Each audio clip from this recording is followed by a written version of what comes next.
Welcome to Module 1.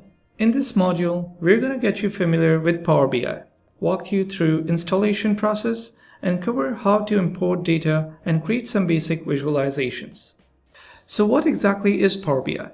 In simple terms, it's a powerful tool that helps you model, analyze, and visualize your data. Now, you might be wondering, you can already do this with Microsoft Excel, so why should you bother learning Power BI? Well, here are some key reasons. First is the visualizations. Power BI allows you to create some stunning interactive visualizations that Excel simply cannot match. Second is handling the large data sets. While Excel is great for managing a few 100,000 rows of data, Power BI handles millions of rows of data effortlessly and smoothly. Third is the data connectivity.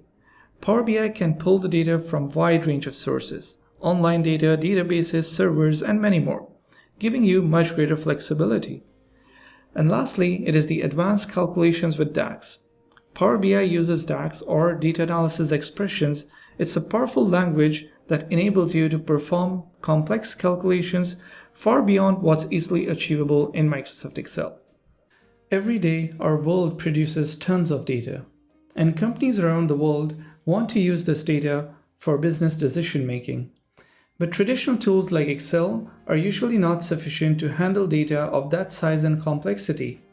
That's why tools like Power BI have become a hot topic lately. Companies are increasingly looking for professionals with the skills in Power BI and data analytics. No matter which area of business you work for, having a knowledge and experience of Power BI will go a long way in your career development and progression.